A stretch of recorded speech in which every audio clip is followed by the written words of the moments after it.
Esta es la tarde en el continente americano. Cuando anochece en Europa y amanece en Asia, así cae la tarde en el continente americano y transcurre la noche y el amanecer en el resto del mundo. La tarde. Hola, ¿qué tal? Bienvenidos a la tarde de NTN 24. A nombre de Dania Chirinos y de este equipo les doy la bienvenida, como siempre, con la invitación a que se comuniquen a través de las redes sociales que aparecen en su pantalla. Estamos en Twitter como @NTN24 y mi cuenta personal @Joely Ramírez. Comenzamos.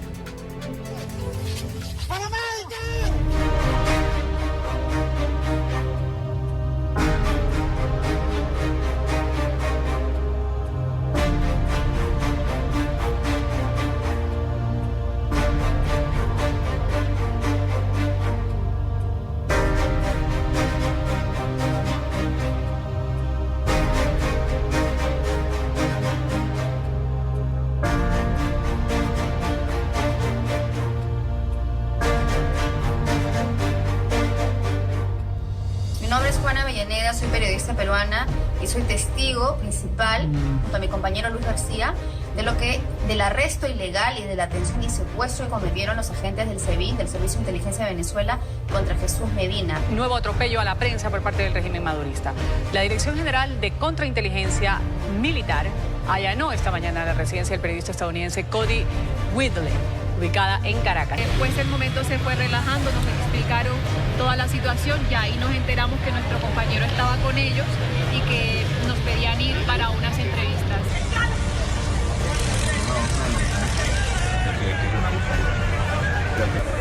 Yo pensaba en mis hijos, Daniel.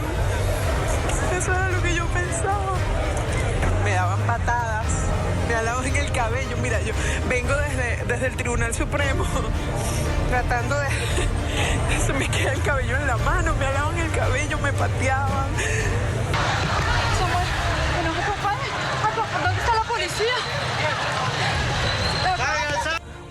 Cuando me dice el señor que estaba armado que me baje del vehículo y me pide que me acueste en el pavimento boca abajo, allí todavía no nos explican por qué. De hecho, ellos no se identifican. Queremos reclamar su libertad plena porque es un ciudadano que no ha cometido delito alguno y la acusación que le están versando es de una falacia impresionante.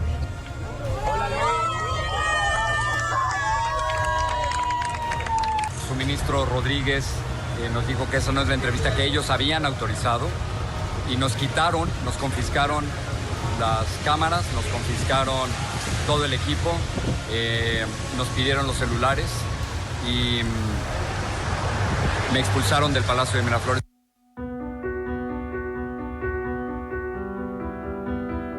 Lamentablemente sabemos que ahorita todos los noticiarios y todos los reporteros tienen una pistola en la nuca, en donde si se equivocan al decir algo, pierden su trabajo y automáticamente ponen en riesgo hasta sus propias vidas. Cuando me sacaron la capucha yo tenía una pistola apuntando hacia mí. Uno de ellos dijo, bueno, dispárale. Hay el gatillo, pero como pueden ver, la pistola no era cargada. Todos comenzaron a reírse. Bueno, mucho respeto, porque los medios son las manos, la voz y los ojos del pueblo. Para preguntarle su opinión sobre la detención de 2 bomberos en Mérida por la difusión de un video en redes sociales en el que satirizan en torno a su figura. Quería saber su opinión sobre ¿Tú crees que ese eso es una asunto? pregunta para esta rueda de prensa, de verdad? Bueno, ¿Eres periodista? Sí. ¿Te graduaste a dónde? En la UCAP. En la UCAP.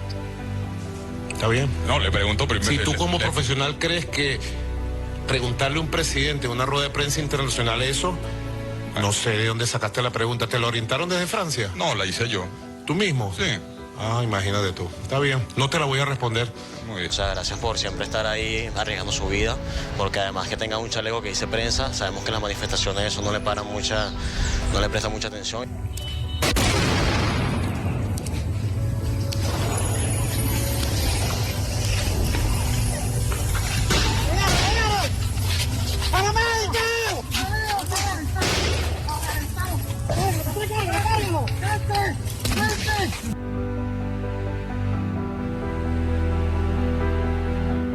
Esa es Venezuela, a la que tengo 6 años que no puedo entrar, porque no sé sí voy a poder salir.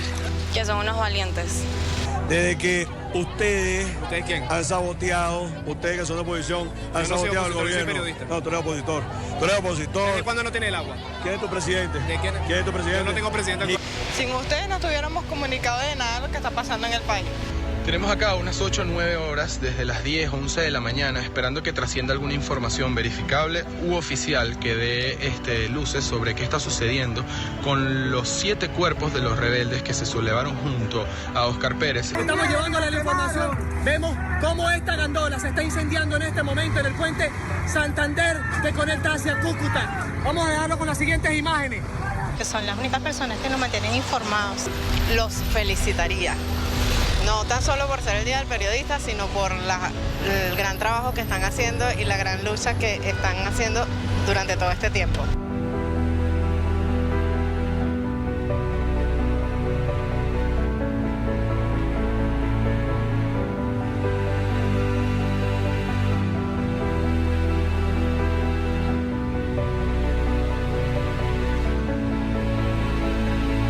Cada 27 de junio se celebra en Venezuela el Día Nacional del Periodista, en homenaje a la salida del primer número del Correo del Orinoco, periódico creado por Simón Bolívar en 1818. Esta fecha es un símbolo de resistencia por la libertad de expresión e información en medio de la censura y la represión del régimen de Nicolás Maduro. Precisamente, la situación de la prensa en la nación petrolera es uno de los temas de discusión de la 49ª Asamblea General de la OEA que se adelanta en Medellín, Colombia. Y Dania Chirinos, directora de contenidos de NTN 24, está allí para este cubrimiento especial. Y Dania, muy buenas tardes. Aprovecho para reconocerte en este día, pero también para pedirte que nos hables de lo complicado que es ejercer esta profesión en tu país. Muy buena tarde, Dania. Gracias, Joely. 27 de junio, Día del Periodista en Venezuela. Permítame unos minutos porque quiero comentar el video que acabamos de ver. Es un homenaje de NTN 24 a los periodistas en Venezuela. Y no puedo obviar una fecha como hoy, no la quiero obviar para manifestar una vez más, como lo he hecho muchísimas veces en el programa, mi respeto, mi profunda admiración por el periodismo venezolano que ha hecho el compromiso de seguir informando a pesar de tanto acoso, de tanta prisión, de tanta persecución, de leyes que amordazan e intentan que la prensa no cumpla con la única función que tiene que cumplir, que es la de informar. Por supuesto, a nuestro equipo en Venezuela, de reporteros, de redactores, de coordinadores, que cada día dan lo mejor de sí para informar a Venezuela y al mundo de lo que ocurre en territorio venezolano. Dicho esto, Joely, quiero presentar a María Beatriz Martínez. Ella es la presidenta de la Comisión de Medios de Comunicación de la Asamblea Nacional, que se ha acercado hasta la ciudad de Medellín, dentro de lo que son todas estas actividades alternas a la 49ª Asamblea General de la Organización de Estados Americanos. Diputada, gracias por acompañarnos. Gracias a ti, Dania. Un orgullo estar contigo hoy, Día del Periodista. Qué mejor manera de celebrar lo que tenemos que celebrar los venezolanos, que es el pundonor de los periodistas venezolanos. Muchísimas gracias. Diputada, ¿qué vino usted a plantearle al secretario Almagro, que tuvo la oportunidad de conversar con él? Bueno, una oportunidad importante, una reunión que pedimos. Le solicitamos a la delegación de Venezuela que nos permitiera formar parte o integrarnos para hacer este tipo de reuniones donde nosotros lo que queremos es elevar nuestra voz, llevar a manos de personas importantes que nos puedan ayudar en esta situación tan frágil que está viviendo la libertad de prensa en Venezuela, la persecución que tienen nuestros periodistas, la situación gravísima de lo que es el derecho en general a la comunicación. Nosotros estamos claros y lo hemos venido diciendo, no es nuevo, son 20 años con una política y una estrategia clara enfiladas hacia la hegemonía comunicacional, donde se impide y se pretende silenciar a la ciudadanía. Nosotros siempre hacemos énfasis en esto.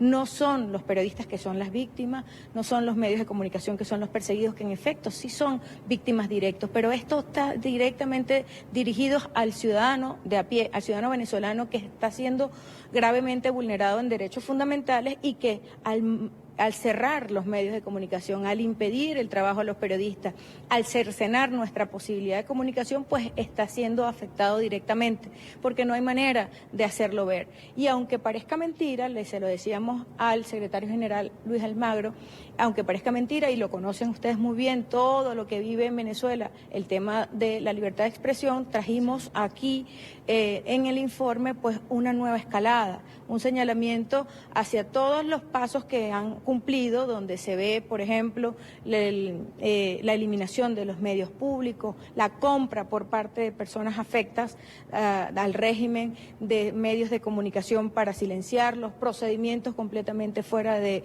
Estado de Derecho, sin ningún tipo de basamento, el pensamiento único, donde se impide un pensamiento plural o democrático, pero además ahora una nueva arremetida con una tal consorcio socialista de las telecomunicaciones que quizás va hacia el objetivo de lo que es monopolizar el espectro radioeléctrico.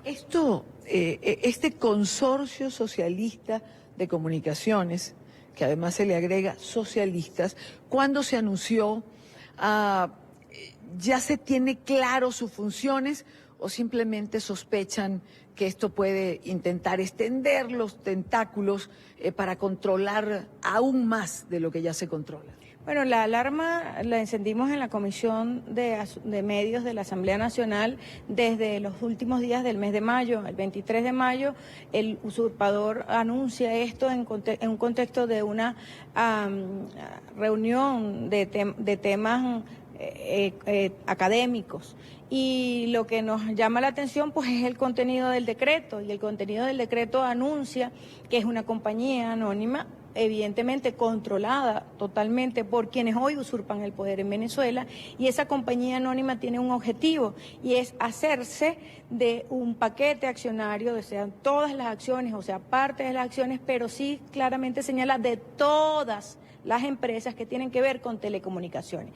Por lo tanto, estamos hablando de radio, estamos hablando de todas las empresas digitales. Sabemos muy bien lo que los venezolanos hemos vivido cuando se han cerrado todos los medios libres, cuando se impide. Pero, diputada, ¿no era suficiente con Conatel, por ejemplo?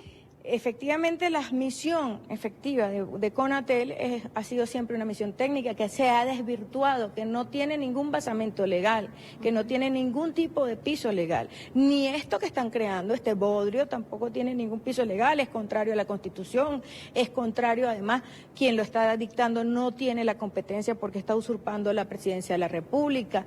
El contenido y hacia dónde se pretende ir no está bien claro en hechos, pero sí nos anticipamos porque conocemos cuál es el talante, cuál ha sido el manejo, y nos llama mucho la atención, y así lo denunciamos en un comunicado de nuestra comisión, que a quien señalan y ponen como presidente o coordinador de este ente es el mismo que está ejerciendo las funciones de director de Conatel, un militar, un coronel que ha sido bajo la égida de su mandato en las mayores persecuciones, los bloqueos terribles que hemos vivido. Y que puede tener idea de cualquier cosa menos de comunicaciones o de periodismo en sí, del ejercicio del periodismo, a eso me refiero.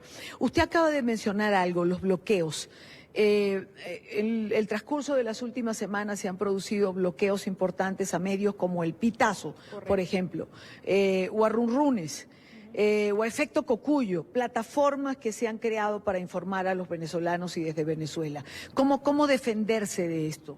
Bueno, nosotros hemos sido enfáticos siempre. Este personaje, ese coronel, recibió, por ejemplo, una sanción política de la Asamblea Nacional cuando comenzaron este tipo de bloqueos y que se empezó a hacer una investigación y él era el responsable. Sigue siendo el responsable, hay mucha opacidad en la información con respecto a esto.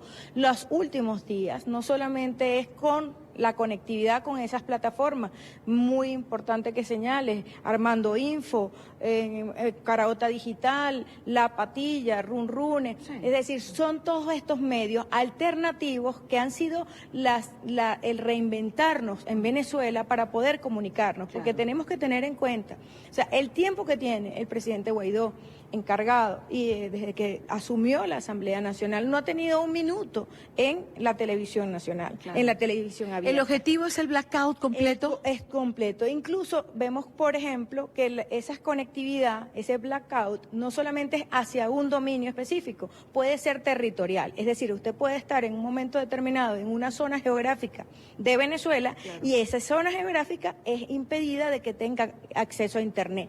Incluso, una de las cosas que más hemos denunciado es que no solo lo hace CanTV y no solo lo hace la telefonía celular del gobierno, por llamarlo, que es Movilnet, sino que obliga a las empresas telefónicas celulares privadas que efectivamente también impidan el acceso a Internet. Todo esto no tenemos nosotros que callarlo. Todo esto tenemos que nosotros hacerlo conocer. Es importante que nosotros lo hagamos conocer. ¿Qué dijo el secretario Almagro que formó parte de esa conversación? Bueno, una expresión bastante clara fue wow, wow, esto es mucho. Claramente está diseñado para silenciarlo, es muy grave lo que estamos viviendo, cómo los podemos ayudar, qué podemos hacer. Eso es una cosa que nosotros lo recibimos y de verdad con muchísimo, dándoles las gracias, porque en este momento Venezuela lo que necesita es la ayuda y el compromiso de todos. Hemos dicho que no puede mantenerse impávida la comunidad internacional mientras en Venezuela se pretende matar la madre de todos los derechos, que es la libertad de expresión. Gracias, diputada. Gracias, María Beatriz Martínez, presidenta de la Comisión de Medios de la Asamblea Nacional. Gracias por acompañarnos. Yoeli, con eso regreso contigo. Creo que no quería comenzar el programa de hoy de otra forma que no fuera esta, hablando del ejercicio del periodismo en Venezuela, tan complicado en los últimos años, en estos tiempos de dictadura, en estos tiempos de persecución, como decíamos al comienzo. Más adelante volvemos con más información en relación a la Asamblea General de la Organización de Estados Americanos, que hoy ha comenzado con la plenaria en la ciudad de Medellín. Regresamos contigo más adelante para conocer el desarrollo de esta plenaria. Vamos a avanzar, son las 4 de la tarde, 21 minutos en Bogotá, Quito, Lima. Vamos a revisar otros temas que hacen parte de la agenda informativa del día. Es noticia el nuevo escándalo electoral de Evo Morales. El Tribunal Supremo de Bolivia abrió una investigación en contra del presidente por presunto abuso de fondos públicos y por la realización de propaganda fuera de los tiempos de campaña. Según un informe elaborado por diputados opositores, el mandatario habría prometido beneficios a los ciudadanos con el uso de programas sociales si estos votaban por él en un evento realizado fuera del calendario de campañas políticas. Un juez determinará cuántas y cuáles faltas habría cometido Morales y las sanciones que corresponderían en tales casos.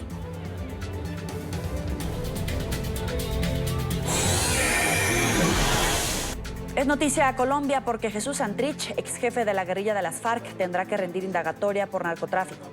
La Corte Suprema citó al exguerrillero y actual congresista el 9 de julio por el presunto envío de cocaína hacia Estados Unidos.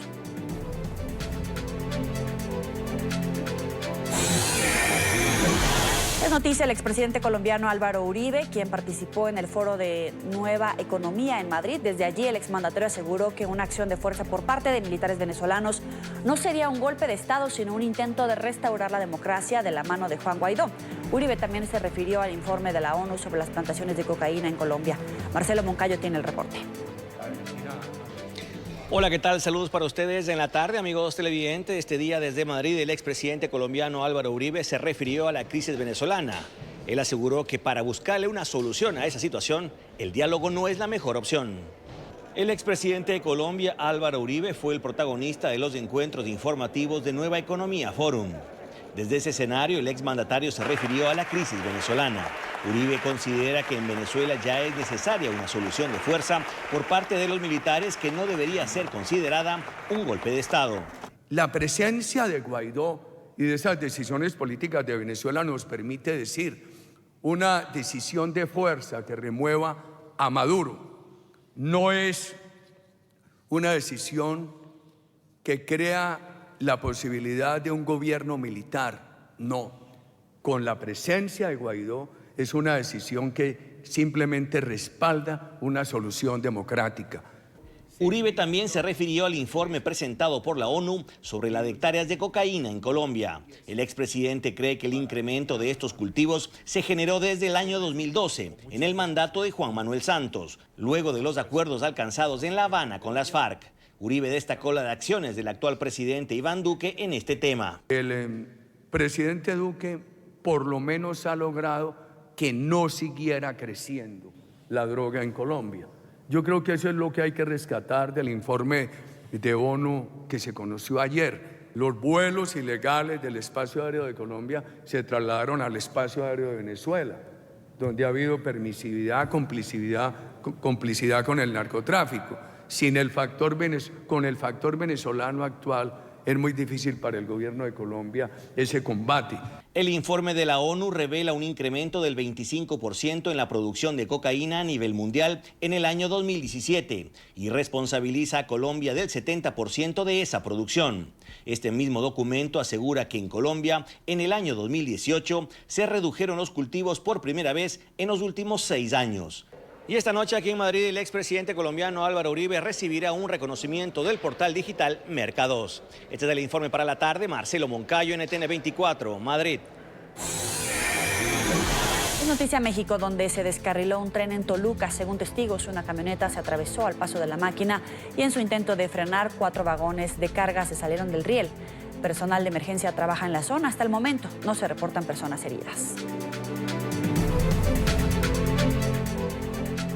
Y seguimos hablando de México, donde las cifras de feminicidio han alcanzado un récord histórico. Las autoridades indicaron que desde que empezó el año hasta el mes de mayo se reportaron 369 homicidios de mujeres, 30 asesinatos más en comparación con la cifra registrada en el mismo periodo de 2018. Veracruz, Estado de México y Puebla son los estados donde se han cometido más crímenes de este tipo. Activistas, familiares y grupos de derechos humanos exigen justicia para las víctimas. Para tratar este tema nos acompaña Teresa Medina, directora general adjunta de Vinculación Interinstitucional y Territorial. Gracias por estar con nosotros.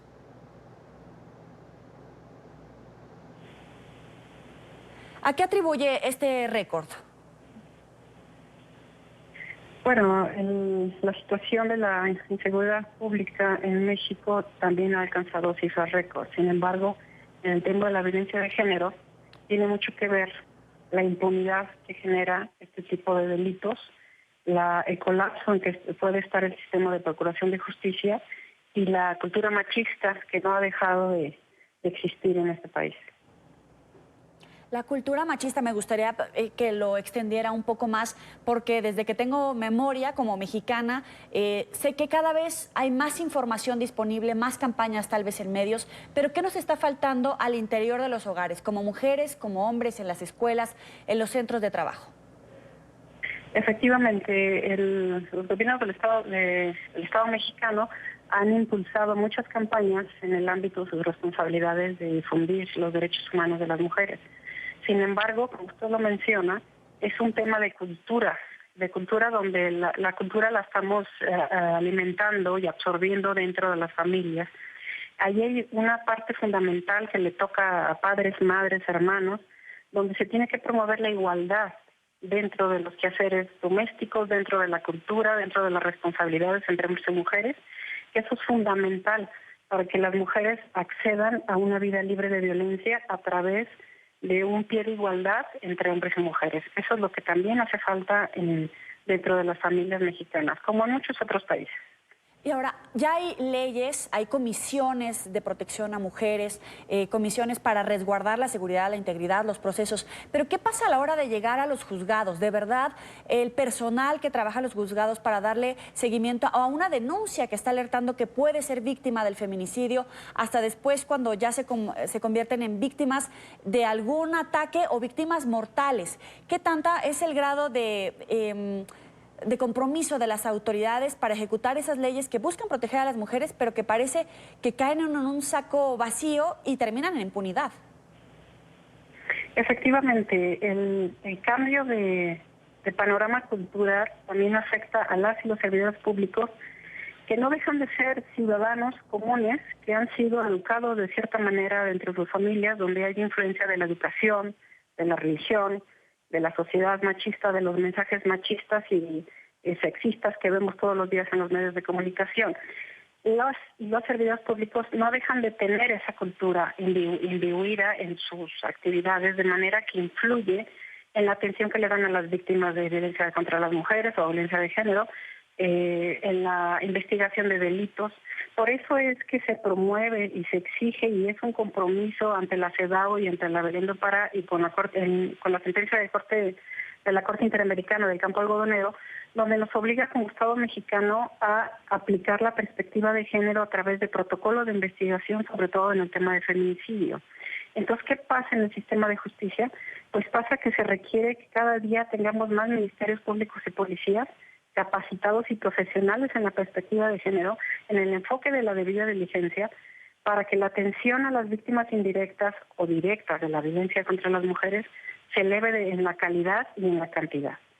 Pero dime algo, hoy por hoy con las leyes que ya existen, ¿resulta efectivo? ¿Hay un menor grado de impunidad? Porque están subiendo las cifras de ataques, de feminicidios, pero si no podemos reducir esa cifra, por lo menos hay menos impunidad, ¿hay más justicia en estos casos? No conozco yo una estadística, digamos, o un panorama donde refiera en virtud de, en comparativas, anuales comparativas, en lo que se refiere a la impunidad o a la resolución de casos.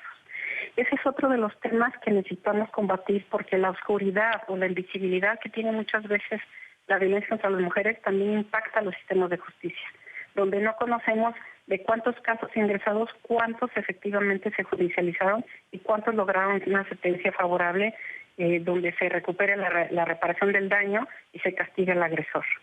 Tenemos también es una asignatura pendiente, por ejemplo, en el Poder Judicial, donde se le pide que transparente las sentencias para poder tener ese panorama, para saber qué tanto todas las políticas públicas que el Estado mexicano ha implementado han influido para bajar la impunidad. Lo que se conoce es que la impunidad es muy alta, que en términos de todos los delitos, pero que afecta especialmente a las mujeres cuando son ellas las que por prejuicios en la implicación de la justicia son las más afectadas por la impunidad que esto ocasiona. ¿Y qué está pasando, por ejemplo, en el Estado de México? Para los que nos ven en otros países que no es territorio mexicano, es muy cerca, a los alrededores de la Ciudad de México, de la capital del país. ¿Qué pasa en el Estado de México, en Veracruz, en Puebla? ¿Por qué estos estados encabezan estas listas de feminicidios, sobre todo, por ejemplo, el Estado de México? Bueno, mi opinión es precisamente la que acabo de expresar. El colapso del sistema de procuración de justicia ha afectado de manera especial a las mujeres, porque no solamente es por la falta de capacitación de los profesionales, de los ministerios públicos, de los policías, de la falta de recursos, sino que además se suma a esta incapacidad y a esta impunidad o a esta negligencia en las investigaciones, los prejuicios y estereotipos de género que afectan a las mujeres por discriminación.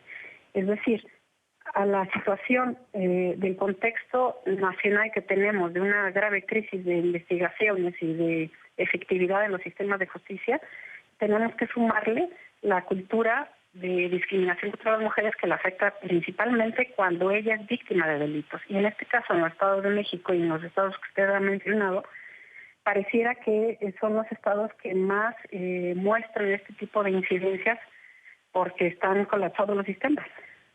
Ponía el caso del Estado de México porque era el estado de donde salió el antiguo presidente de México, Enrique Peña Nieto, y cuando él era gobernador y aún durante su presidencia tenía estos índices, y no ha habido un cambio en la comisión de este delito en el Estado de México a pesar del cambio de gobierno a nivel federal, es decir, en la presidencia. ¿Qué tanto se puede cambiar en este sexenio? ¿Hay una buena perspectiva, hay apoyo del legislativo, del ejecutivo y del judicial para tratar de cambiar esta tendencia? Sí, por supuesto. Las mujeres tienen que estar en el centro de las políticas públicas de este nuevo gobierno. De hecho, usted mencionaba el Congreso. En el Congreso ya se están trabajando iniciativas en relación a impulsar un código único, un código nacional penal, donde se homologue, por ejemplo, el tipo penal con las mismas sanciones, de una sanción grave por este delito, las mismas causales que sean prácticas y fáciles de acreditar y efectivas, donde se eleve las sanciones por violencia de género. Ya se están cocinando inclusive reformas a la Ley General de Acceso para ser más ágil y más sostenible, por ejemplo, la declaración de alerta de género que ya tenemos en 19 estados de la República, precisamente por el aumento de la violencia contra las mujeres. En este nuevo gobierno tenemos ya políticas públicas que se están echando a andar para poder impulsar la igualdad de las mujeres. Y usted mencionaba hace rato el Estado de México con el anterior gobierno.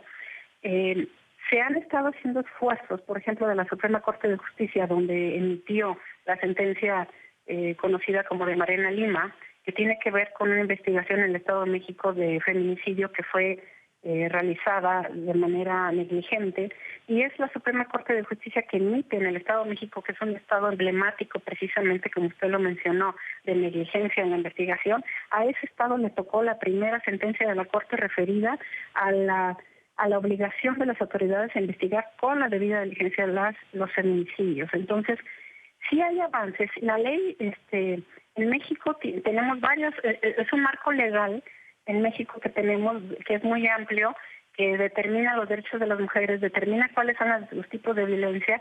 ¿Y qué nos ha hecho falta? Que el elemento humano, que el Ministerio Público, que las y los jueces cumplan con esa ley. Entonces, en este nuevo gobierno nosotros tenemos ese compromiso de impulsar políticas públicas que puedan incidir precisamente en la procuración de justicia y en el derecho de las mujeres a vivir una vida libre de violencia. Ese es el enfoque que tenemos. Le agradezco a Teresa Medina por este tiempo para la tarde de NTN 24. Pásela muy bien. Hasta luego. Desde México y El Salvador han comenzado el proceso de repatriación de los cuerpos del padre migrante y su hija, salvadoreños, quienes murieron ahogados tratando de llegar a Estados Unidos. Defensores de los derechos humanos culpan de la tragedia las fuertes medidas contra la migración irregular hacia la Unión Americana. Este jueves, 2 días después de la tragedia, comenzó el proceso de repatriación de los cuerpos de Óscar y Valentina. Las autoridades aseguraron que se adelantan los últimos trámites para que los restos vuelvan a su lugar de origen. Y ahorita una casa funeraria local los va a recibir y posteriormente la Cancillería de El Salvador en México. Viene en camino una casa funeraria de Nuevo León, lo trasladará a Nuevo León y de Nuevo León a El Salvador vía aérea. El gobierno mexicano también está prestando ayuda a Tania Ábalos, esposa y madre de los fallecidos. Está afligida, está con un dolor muy profundo, está en un shock, ahora sí que permanente, y hemos respetado nosotros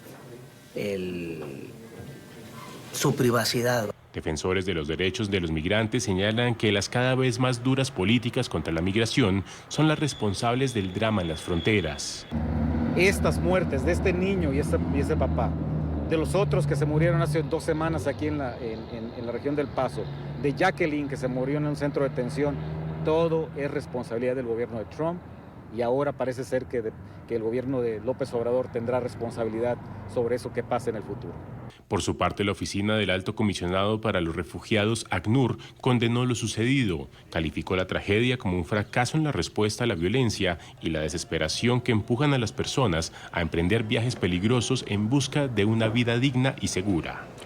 Entre tanto, continúa la indignación en Estados Unidos por las precarias condiciones en las que fueron hallados cerca de 300 niños migrantes en un centro de detención en el estado de Texas. Estaban sucios, hambrientos y algunos incluso durmiendo en el piso.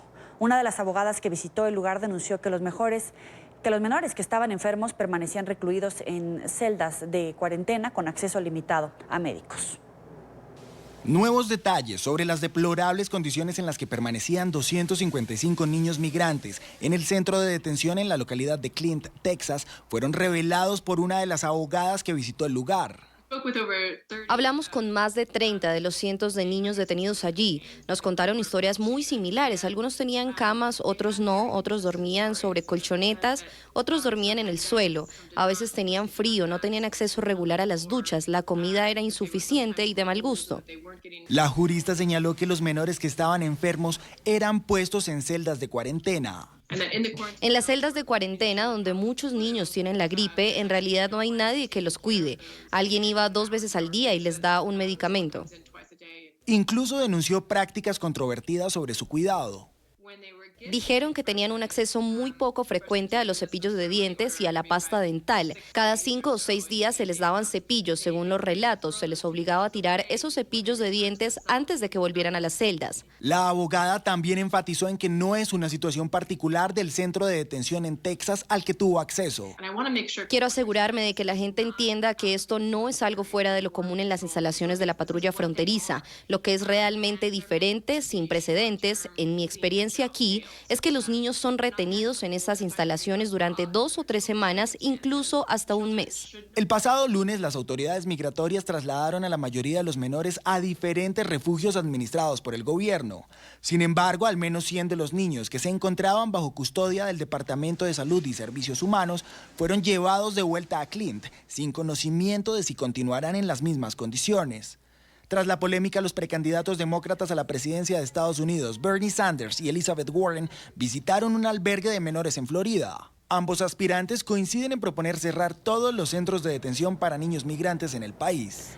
El presidente de los Estados Unidos evalúa la posibilidad de retrasar el censo poblacional del país previsto para el 1 de abril de 2020. Así ha reaccionado el mandatario a su derrota en el máximo tribunal de la nación, que hoy falló en su contra, bloqueando la inclusión de una pregunta sobre la ciudadanía de los encuestados. La decisión ha sido celebrada en Nueva York, ciudad que lideró la demanda contra la Casa Blanca por esta causa. Alejandro Rincón tiene toda la información. Adelante. Hola, feliz tarde de jueves para todos. El censo poblacional de los Estados Unidos es actualizado cada 10 años con el objetivo esencial de renovar el mapa demográfico de la Unión Americana, pero también es una estadística o herramienta esencial que permite al gobierno federal determinar, por ejemplo, la distribución de recursos para la financiación de proyectos como carreteras, escuelas. También es una herramienta clave para asuntos de la vida política de la Unión Americana. En particular, a través del censo poblacional se determinan cuántos representantes en el Congreso de la Unión Americana le corresponden a cada estado del país e incluso se determinan cuántos delegados dentro del colegio electoral, que es el mecanismo utilizado para elegir al presidente de los Estados Unidos, corresponde a cada región de la Unión Americana.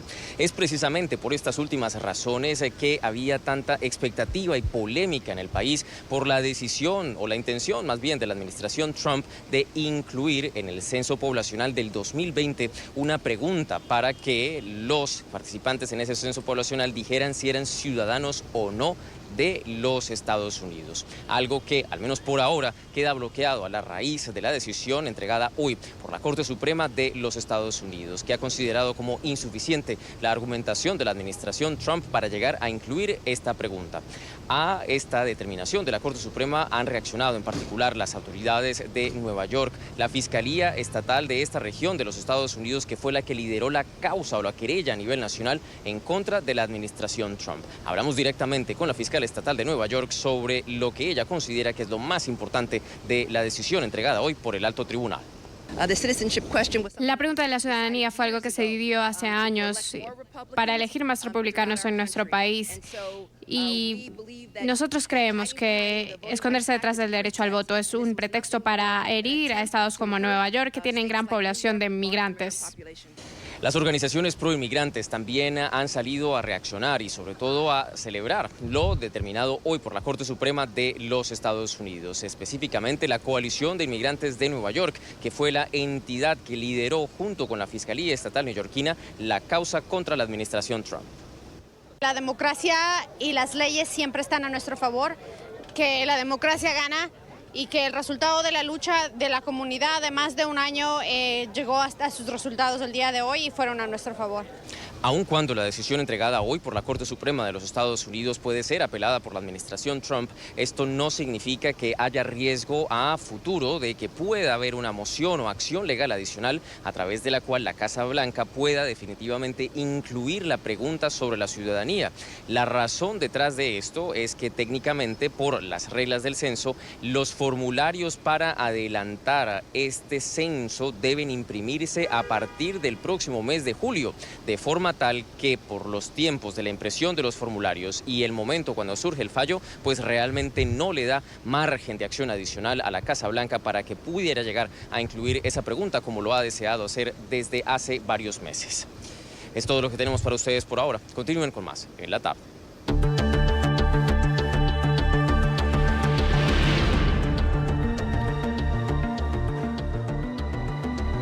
Avanza la Asamblea General de la Organización de Estados Americanos en Medellín, Colombia. Y Dania Chirinos, directora de contenidos de NTN24, se encuentra en el lugar de la noticia siguiendo el avance de esta jornada. Más temprano pudo conversar con el canciller de Ecuador, José Valencia. A continuación, parte de esta conversación. ¿Cuáles son las preocupaciones del Ecuador? ¿Qué trae Ecuador para poner sobre la mesa? Sobre todo, reiterar el compromiso del Ecuador con el sistema interamericano. Nuestro compromiso que abarca toda la agenda que tiene ante sí la OEA, la Asamblea General, ahora la 49ª edición aquí en Colombia.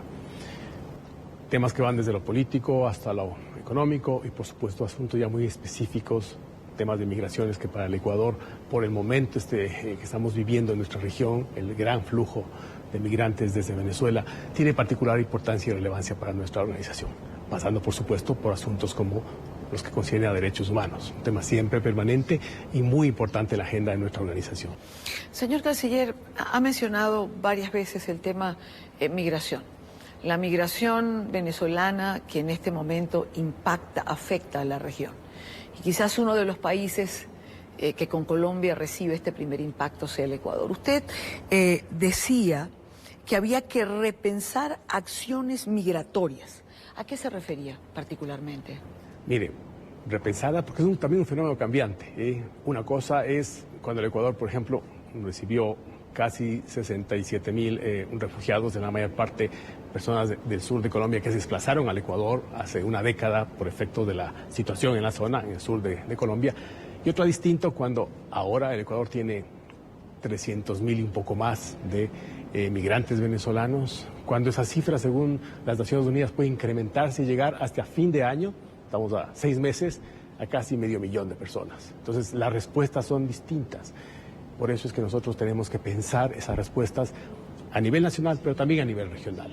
Sobre que hay que adaptar medidas, sí, pues hay que adaptar medidas, por ejemplo, para regularizar a estas personas. De pronto un Estado, el Estado ecuatoriano, y ahora me refiero solo al Ecuador, se ha visto desbordado por un número tan importante de migrantes venezolanos. Tenemos toda la solidaridad con ellos, queremos brindarles en la medida de nuestras posibilidades, el apoyo en términos de servicios públicos, de adaptación al medio, de incorporación al mercado laboral, pero eso requiere grandes esfuerzos y esos esfuerzos solo se logran a través de vías concretas. Por lo pronto el Ecuador mira en este momento las posibilidades que hay hacia adelante para esa migración en el Ecuador, que ya está instalada en el país, buscar que se organice, que sea regularizada en términos de otorgarles papeles, visados, casi un 50% ya han sido regularizados y por supuesto también regular el flujo dentro del país en términos de ordenarlo, dar seguridades al Estado ecuatoriano, dar seguridades a las comunidades de acogida y evitar, por supuesto, que los mismos migrantes se vean sujetos a riesgos en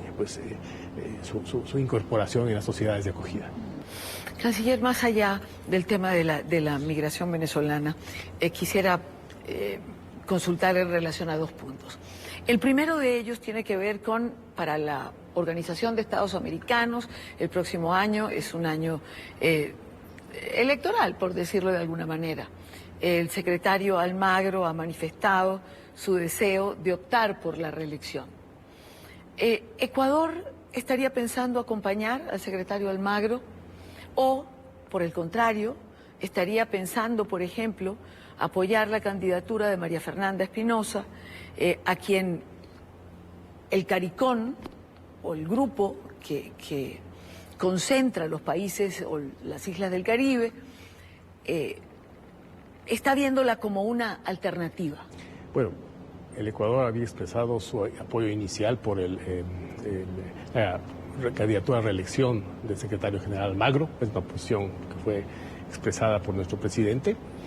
Nosotros creemos que todavía hay un año por delante en todo este proceso que se va a desarrollar y la decisión, por supuesto, va a estar enmarcada en este proceso según se vaya llevando adelante. El país no ha presentado la candidatura de la señora María Fernanda Espinosa, no sabemos cuál va a ser las ideas, los planteamientos de otros grupos de Estado, por lo pronto no podríamos pronunciarnos al respecto. Usted lo ha dicho, queda un largo año por delante.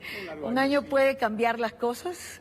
No lo sabemos, no me atrevería a hacer un pronóstico, simplemente pues creo que hay que esperar que este año transcurra y que se cumplan los plazos que tiene la propia organización para este tipo de elecciones. Canciller, y por otra parte, ¿no se ha adoptado la decisión en Colombia de la aspersión con glifosato, pero pareciera ser lo más factible en los próximos días. Ecuador logró una franja importante en la zona fronteriza, en el gobierno del presidente Correa, una zona de protección. ¿Cuál es la posición o sería la posición de Ecuador en este momento, dado que en la zona fronteriza se concentran quizás los mayores cultivos en el lado colombiano?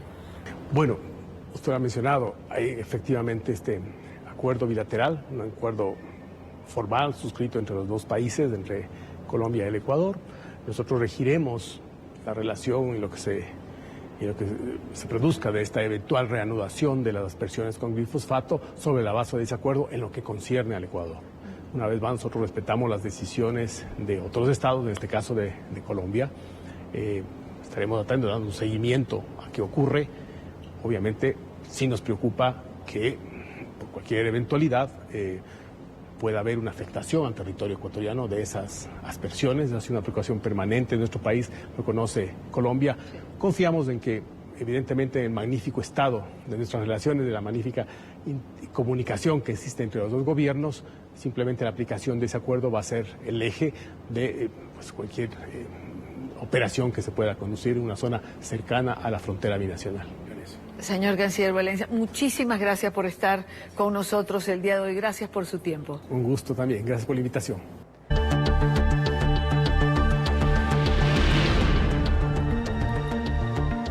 Cinco de la tarde con 8 minutos en Medellín. Avanza la Asamblea General de la Organización de Estados Americanos. La crisis en Venezuela es uno de los temas centrales del encuentro y ya ha generado polémica. Este jueves la delegación de Uruguay se retiró del recinto, desconociendo a los representantes enviados por el presidente interino Juan Guaidó.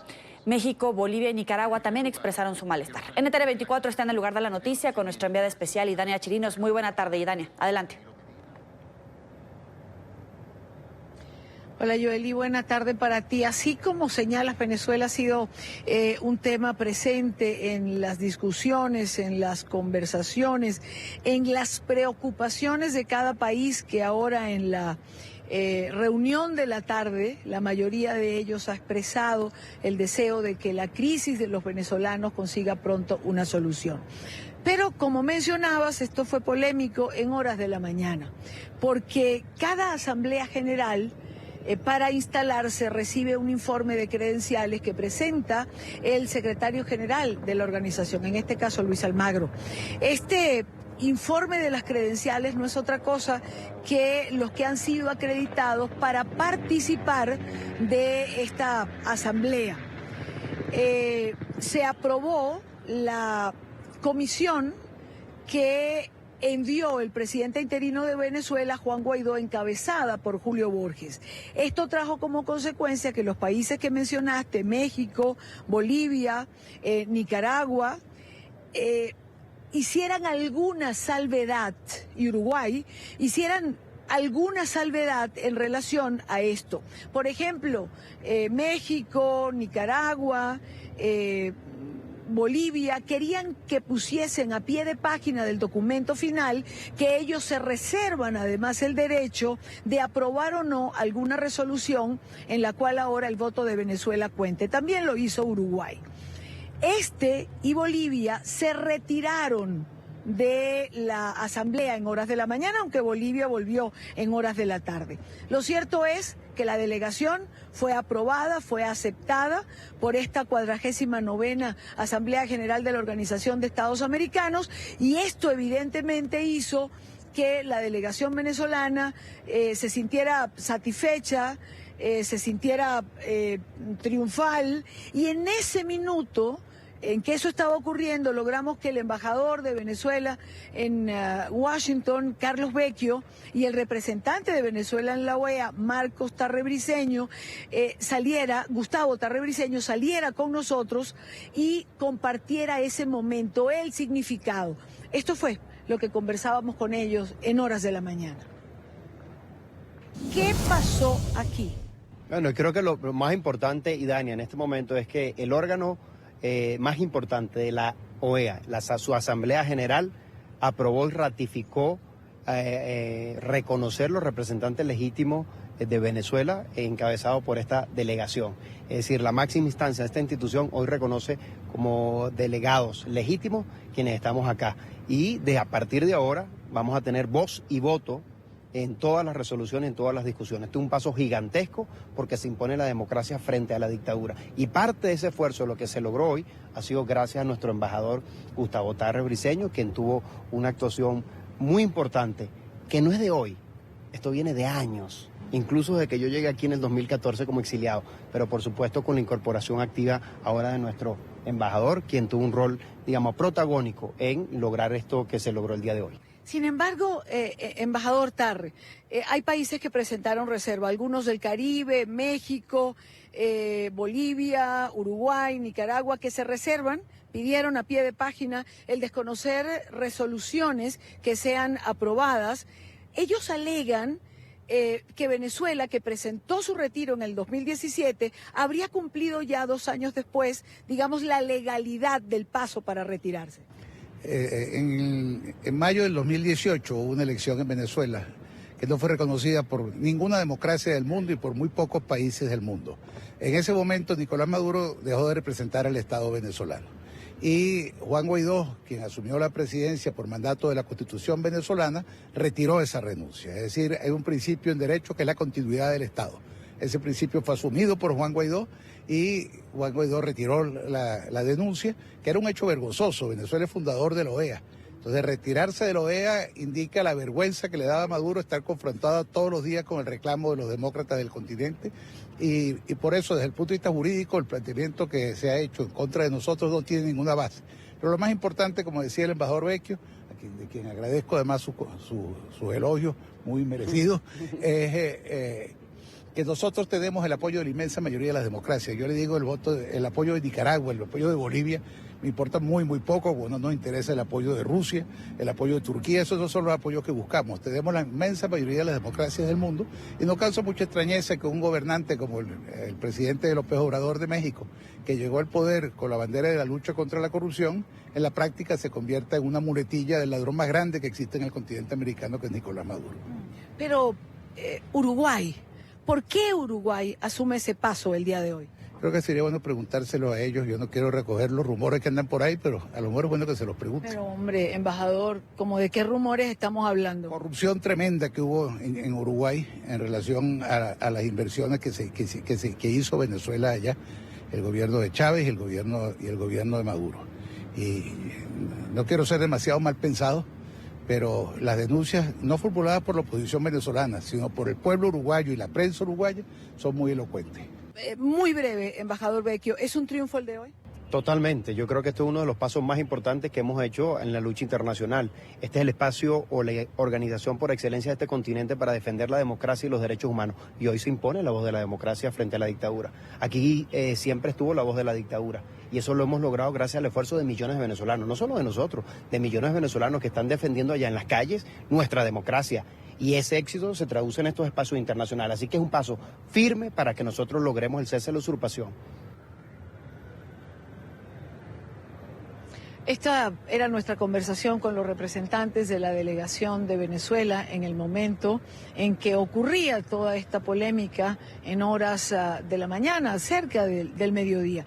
Pero posteriormente tuvimos también la oportunidad de conversar con el vicecanciller de Uruguay, el señor Bergamino, quien explicaba sus puntos de vista y decía que no se podía ir contra la institucionalidad y las reglas. Aunque las reglas y la institucionalidad es precisamente lo que se ha violado en Venezuela. Esto es parte de nuestra conversación. ¿Por qué Uruguay toma esta decisión? Uruguay toma esta decisión, no lo hace con alegría, pero sí lo hace con convicción y serenidad. Desde hace ya un buen tiempo venimos señalando en el seno de la OEA, por los canales y en las instancias correspondientes, nuestra preocupación ante un proceso de progresivo y persistente deterioro de la institucionalidad y normativa de la organización. Este episodio en torno a las credenciales de la delegación venezolana, es una muestra más de ese de ese proceso de deterioro. Y bueno, nosotros consideramos que de alguna forma hay que manifestar, bueno, nuestro desacuerdo con ese proceso, nuestra preocupación y nuestro apego a la institucionalidad de la OEA. Y bueno, no encontramos otra forma, creemos modestamente que no hay otra, más que retirarnos de una asamblea que ya en su fase preparatoria y en lo poco que transcurrió hasta nuestro anuncio, demostró estar desnaturalizada en lo que tiene que ver en su institucionalidad y en su normativa. Acá se invocan sí muchas normas, resoluciones y demás, pero ustedes saben que en materia legal, yo no soy abogado, pero en materia legal hay una sola biblioteca, los demás son estanterías. Ahora, que pueden ser más o menos buenos. Y creo que acá para convalidar una política de hecho consumado no se están utilizando bibliotecas jurídicas, se están utilizando malas estanterías. Pero señor Bergamino, si para ustedes en Uruguay es tan importante la institucionalidad y la normativa, ¿no se ha violado la institucionalidad en Venezuela? Ese es otro tema, ese es otro asunto. Naturalmente que nosotros estamos preocupados, ¿no? Es decir, por lo que está pasando en Venezuela. Naturalmente que no nos gusta lo que está pasando en Venezuela. Por cierto que estamos en la medida de nuestras posibilidades y por los canales correspondientes tratando de coayudar a crear un clima favorable, ¿no? A crear la confianza indispensable entre los venezolanos para que ellos resuelvan soberanamente, sin violencia y democráticamente la aguda crisis que tiene y que ustedes como país vecino y hermano de Venezuela, naturalmente sienten en primerísimo lugar. Entonces, ahora, los temas no se resuelven a los empujones, a los gritos, a los hechos consumados, ¿no? Es decir, los problemas de la democracia o de la institucionalidad se resuelven por los canales institucionales y democráticamente. Ahora, a los gritos y a los empujones y a los hechos consumados, así no se resuelve nada. Pero estos foros no son precisamente para asumir posiciones contundentes. Tendrían que serlo. Frente a quienes violan la democracia. Tendrían que serlo. Por cierto que estos foros tendrían que ser ámbitos, bueno, de encuentro y de diálogo y de resolución en temas importantes y de resoluciones. ¿Y la democracia no es un tema importante, señor Bergamino? Es clave. La democracia es como el aire que respiramos. Claro, pero ¿y la Carta Democrática que se ha discutido o no? Nosotros creemos modestamente ser fieles a la Carta Democrática y leales, fieles y leales, ¿no? La Carta Democrática no es un paño de lavar platos que se estruja para un lado o para otro. Es decir, hay que ser los principios, hay que ser leales a los mismos y hay que practicarlos, no invocarlos.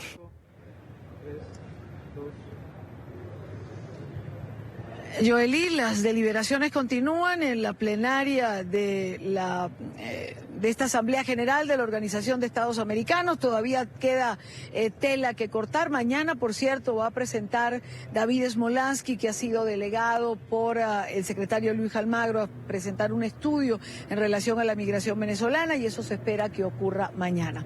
Por ahora, regreso contigo a nuestro Centro Internacional de Noticias. Más adelante tenemos más información desde aquí.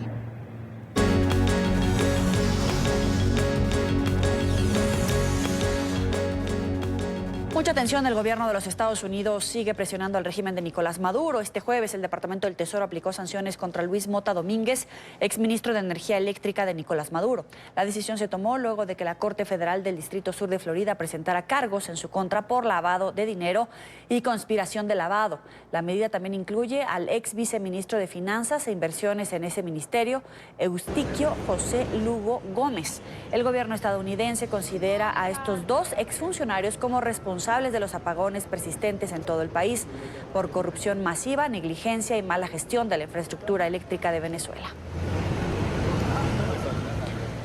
Y el régimen de Venezuela denunció otro supuesto intento de golpe de Estado. Según el ministro de Comunicaciones madurista, Jorge Rodríguez, estaba planeando un operativo para asesinar a Nicolás Maduro e instalar a un exoficial militar como presidente. Según Rodríguez, antimaduristas también contemplaban atentar contra el número 2 del chavismo, Diosdado Cabello, y la primera dama del régimen, Cilia Flores. El ministro agregó que el plan contaba, según él, con ayuda de agentes israelíes y el respaldo de los gobiernos de Estados Unidos, Colombia y Chile.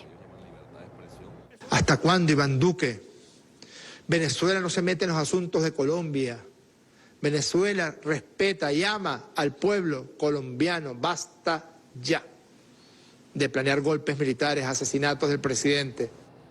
Y como lo reportábamos al inicio del programa, hoy se celebra el Día del Periodista en Venezuela, una de las profesiones más agredidas por la revolución bolivariana. Sin embargo, los comunicadores venezolanos han resistido, han vivido el cierre de medios, persecución y agresiones físicas. Solo en lo que va del año se han registrado 64 detenciones y desde que el chavismo tomó el poder, al menos 300 medios de comunicación han sido cerrados.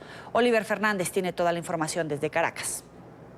Ejercer el periodismo en dictadura no es tarea fácil. El discurso del régimen, las amenazas de colectivos armados y de los propios cuerpos de seguridad ponen en riesgo la vida. Sin embargo, ahí están los periodistas. ¿Qué es lo peor que has vivido dentro del periodismo?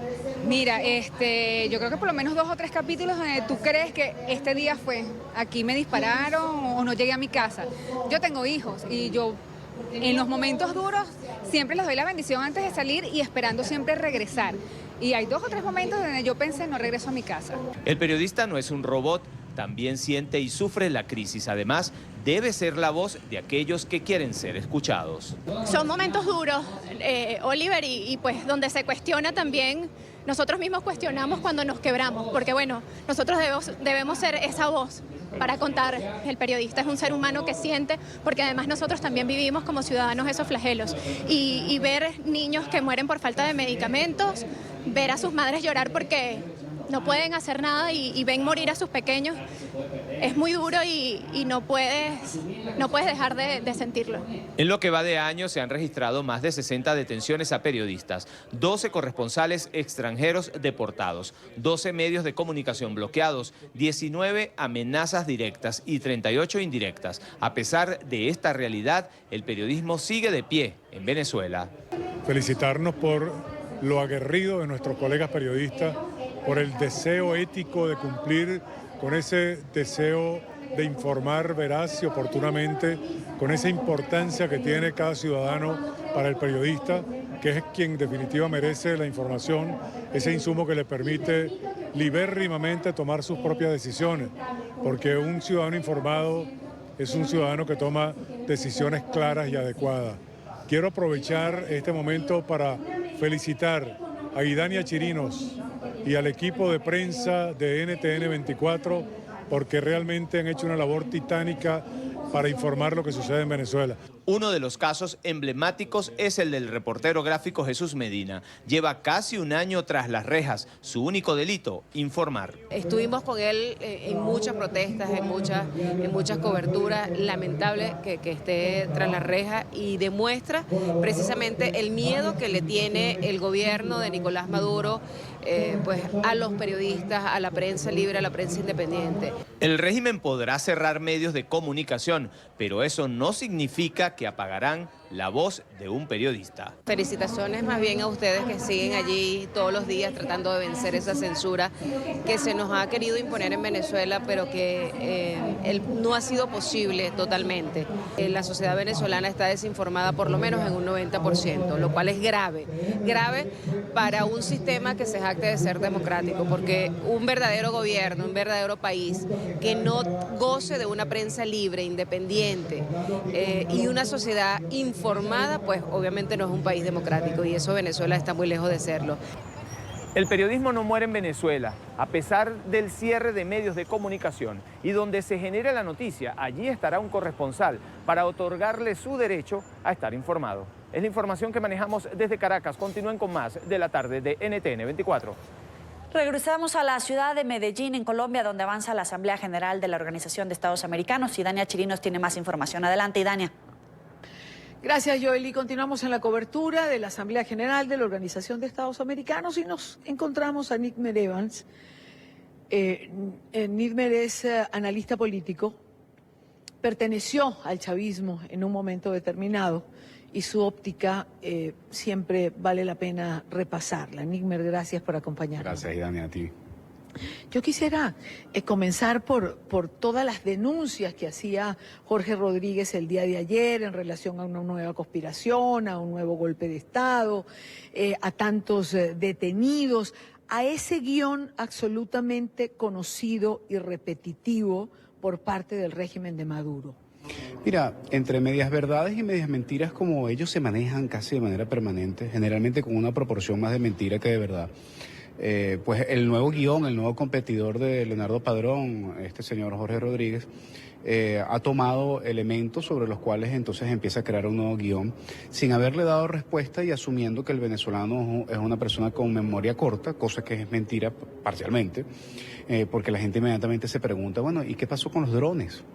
¿Qué pasó con el 30 de abril? ¿Qué pasó con el golpe azul? ¿Qué pasó? O sea, todos estos entramados, y bueno, no contar los de Chávez, o sea, era un promedio generalmente de 2 o 3 atentados por año que se denunciaban. Claro, aquí hay algunos elementos aparentemente más probatorios. En Venezuela, el 99% de los venezolanos están conspirando. O sea, no es sorprendente que esto suceda. En todo caso, pueden haber algunos elementos que pueden ser reales. Ahora, de ahí a poder concretar, el venezolano conspira tomándose seguramente algo, tomándose un café, pero la realidad es que no pueden ocultar el deseo de todos los venezolanos de querer salir de este régimen, y fundamentalmente lo que se denuncia en este momento por la caracterización que él mismo hace es que en este caso no habían prácticamente civiles. Eso quiere decir que hay un gran temor en relación al sector militar, y lo que se está develando es que ya no tienen o están perdiendo el control en ese sector. O sea, ellos mismos se muestran sus debilidades en este momento.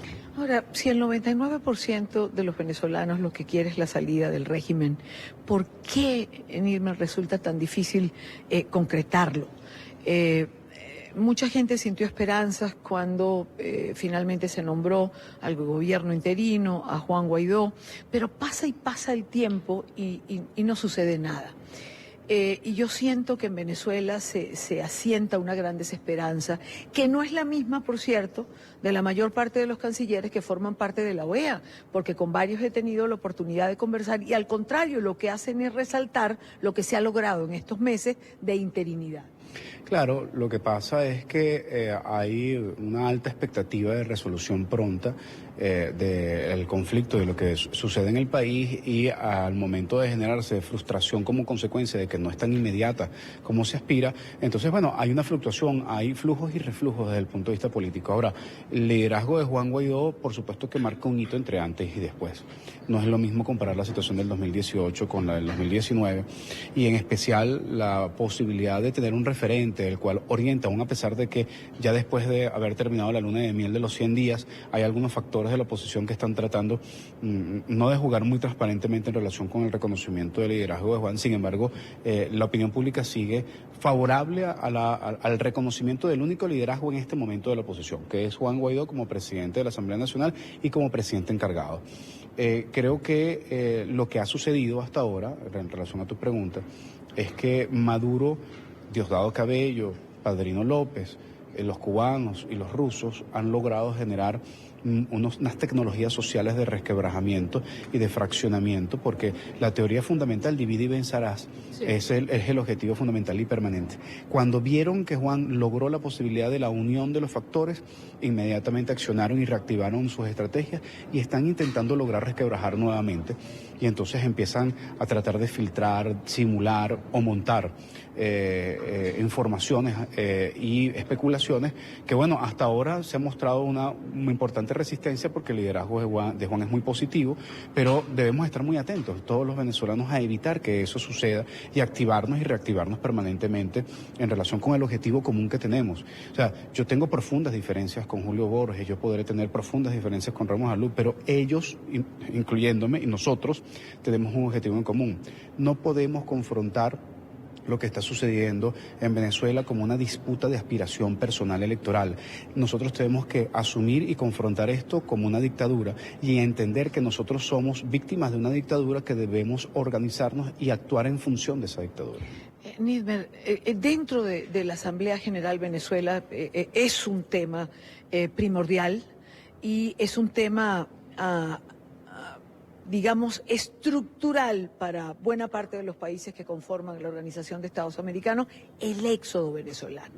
Que vi en uno de tus tweets que usaste una palabra que también yo usé hace unos días, que el éxodo venezolano es una estampida. Es más, yo decía que si Venezuela fuese un cuerpo, se habría desangrado. ¿Cómo ha sido ese approach tuyo? Estás en Colombia y encontrarte de frente con esa realidad. Sí, bueno, además de tener la oportunidad de estar también en Bogotá, acá en Medellín entiendo que hay aproximadamente unos 66.000 venezolanos ya y basta con salir a la calle. En el caso de Medellín, bueno, en verdad que el ciudadano de Medellín es verdaderamente respetuoso, tolerante y muy comprensivo en relación a la situación de los venezolanos, pero la pobreza que se ve en las calles es dramática.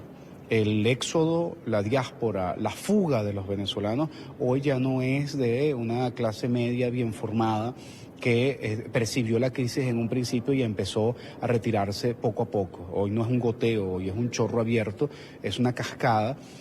Y por supuesto que ahora afecta a las clases más desfavorecidas que vienen con profundas debilidades, o sea, arrastran las debilidades de su origen. La ola del desespero. Y el desespero te lleva a tener que tratar de sobrevivir como sea, y es dramático porque además tú conversas con algunos de ellos y prefieren recoger dinero en la calle porque con eso le dan alimentos a sus hijos y pueden tener un techo transitorio, mientras que en Venezuela tú haces eso y ni siquiera hay efectivo para poder recibir dinero en la calle, o sea, es una realidad concreta. Es mejor ser indigente en Colombia que en Venezuela.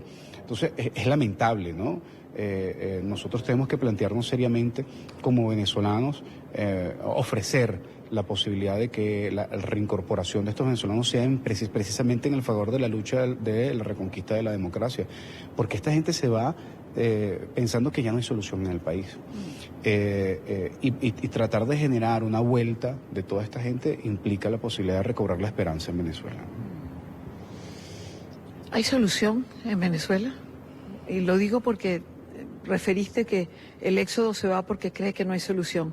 ¿Hay solución? ¿Hay que mantener la esperanza? ¿Hay una salida en alguna parte? Yo estoy convencido de que sí. Por eso sigo en Venezuela. Habiendo sido chavista, quizás mi compromiso es aún mayor, porque habiendo tenido algún grado de corresponsabilidad en relación al hecho de que este gobierno esté hoy ahí, pues me hace aún más comprometido con la necesidad de ser uno de los protagonistas para salir de este dictador. Ahora bien, sí hay salidas. Yo le recomendaría, en todo caso, al presidente encargado en este momento que se desprenda de línea partidista, Idania, que no vea los árboles, sino que se eleve a una posición de estadista y vea el bosque. Creo que si asume una nueva postura en relación con eso, si nombra un gabinete de sombra, que actúe de manera eficiente por áreas temáticas y que además ese gabinete tenga la variedad suficiente, la pluralidad suficiente para que cada sector se vea reflejado en cada uno de los actores que comprende este gabinete, creo que entraremos en una nueva etapa no de reflujo, sino de flujo permanente en función de la fuerza y la esperanza que requiere el país, recobrar que él lo simboliza y que lo puede retomar de manera inmediata. Bien, gracias por estar con nosotros. Gracias. Yoelis, regreso contigo a nuestro Centro Internacional de Noticias. Gracias, Idania. Más adelante volvemos contigo. Vamos a una pausa. Por ahora los invito a que se suscriban a nuestro canal de YouTube NTN24. Van a poder encontrar todo el contenido multimedia, nuestras entrevistas, reportajes y la señal en vivo. Recuerden conectarse a www.youtube.com/NTN24.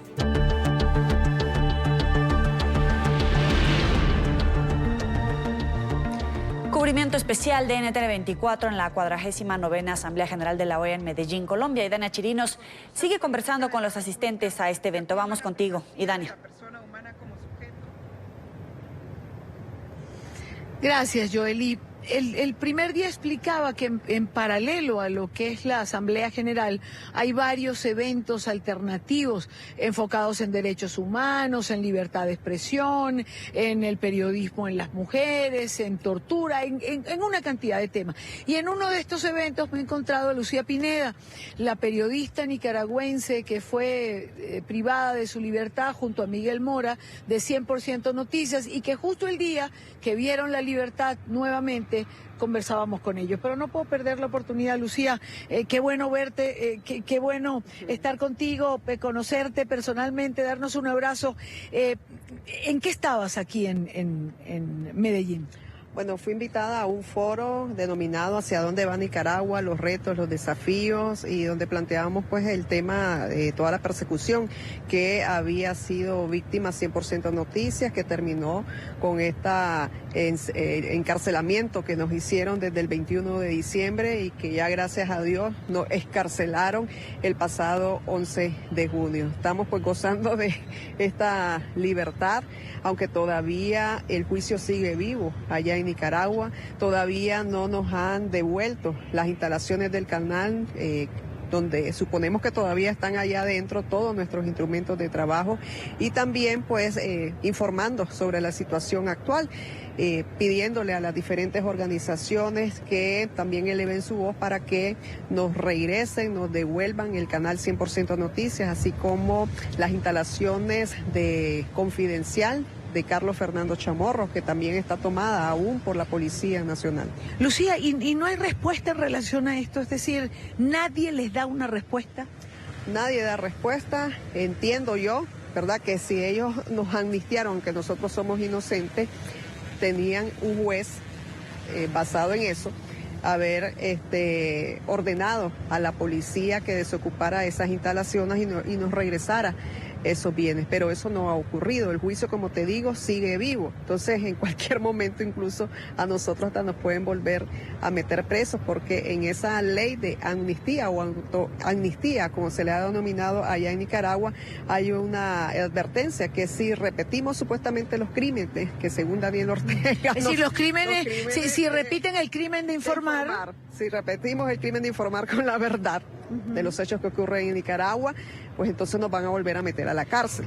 Justo en este momento, cuando son casi las 5:50, la plenaria está discutiendo el informe de Nicaragua. ¿Sabes algo de este informe? ¿De qué va? ¿De qué se trata?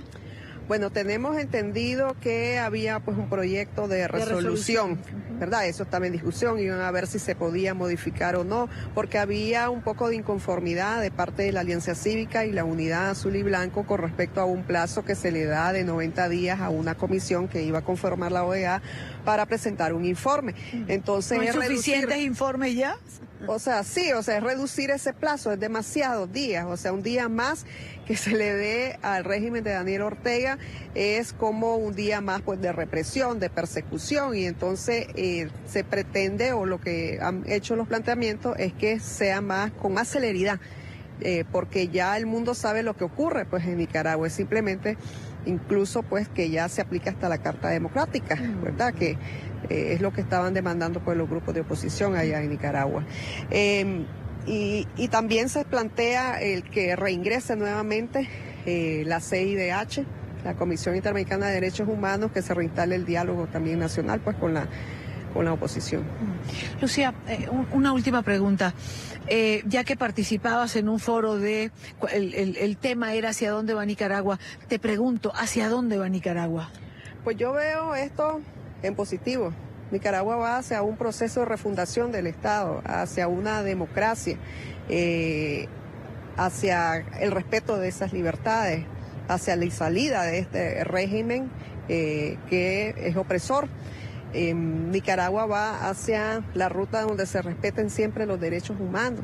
O sea, todo eso es cambiando prácticamente toda la estructura del Estado que está dominada actualmente por el orteguismo. Es decir, esa es la Nicaragua a la que ustedes quisieran llegar. Esa es la Nicaragua que se tiene que recuperar. Es que hacia eso va Nicaragua. O sea, con tantas muertes que ha habido, derramamiento de sangre durante la historia y ahorita en la historia reciente, el año pasado, esa es la única salida. ¿Hacia dónde va Nicaragua? Pues hacia ese proceso de democratización y donde se respeten pues nuestras libertades y sobre todo el derecho a la vida. Lucía Pineda, periodista nicaragüense, presa 6 meses solamente por el delito de informar, como hay otros presos también en Venezuela y en todos aquellos países donde la democracia no es una realidad, donde se atropellan los derechos humanos, donde la persona como individuo no tiene un valor particular porque hay un Estado, si se le puede llamar Estado, o una organización criminal, como se ha dicho en el caso de Venezuela, por ejemplo, que pretende imponer su voluntad y su manera de ver el mundo. Joely, regreso contigo a nuestro Centro Internacional de Noticias. Seguimos en esta cobertura que estamos realizando desde Medellín en esta Asamblea General de la Organización de Estados Americanos, que mañana tendrá varias resoluciones. Algunas van a cuajar, otras no. Será noticia el día de mañana. Llegamos al final de la tarde. Recuerde seguirnos en las cuentas de Twitter y también en Instagram. Estamos en @NTN24 y mi cuenta personal @joelyramirez.jornalista. Gracias por estar con nosotros. Los espero en una hora más en el informativo. Jefferson Beltrán ya está listo para presentarles la noche.